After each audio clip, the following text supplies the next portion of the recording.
The Wolf and the Fox, a fairy tale by the brothers Grimm. The wolf had the fox with him, and whatsoever the wolf wished, that the fox was compelled to do, for he was the weaker, and he would gladly have been rid of his master.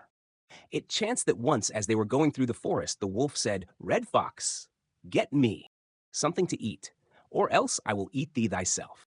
Then the fox answered, "I know a farmyard where there are two young lambs. If thou art to find inclined, we will fetch one of them."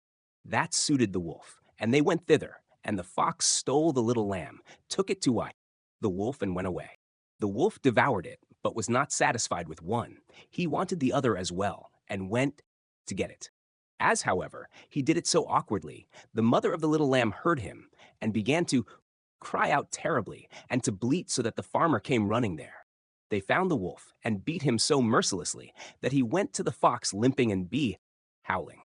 "Thou hast misled me finely," said he. "I wanted to fetch the other lamb, and the country folks surprised me, and have beaten me to a jelly." The fox replied, "Why art thou such a glutton?"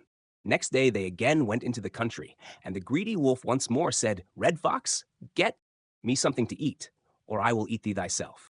Then answered the fox, "I know a farmhouse where the wife is baking pancakes tonight. We will get some of them for ourselves." They went there, and the fox slipped round the house and peeped and sniffed about until he discovered where the dish was, and then drew down 6 pancakes and carried them to the wolf. "There is something for thee to eat," said he to him, and then went his way. The wolf swallowed down the pancakes in an instant, and said, "They make one want more," and went thither and tore the whole dish down so that it broke in pieces.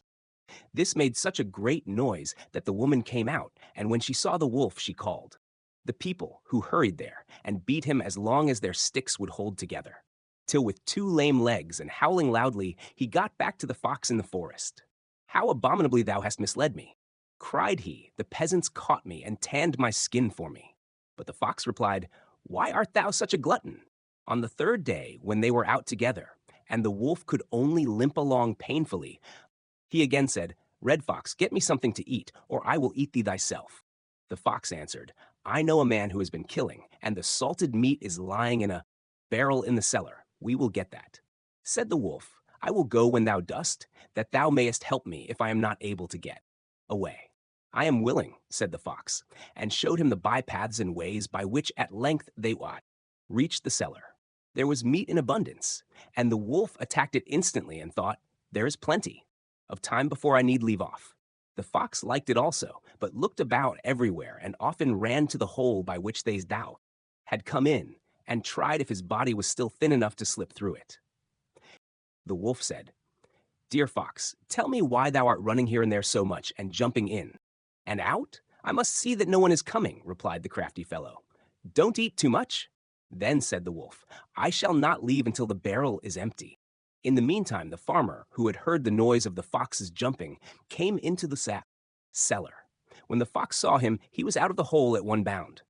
The wolf wanted to follow him, but he had made himself so fat with eating that he could no longer get through, but stuck fast. Then came the farmer with a cudgel and struck him dead, but the fox bounded into the forest, glad to be rid of the old glutton.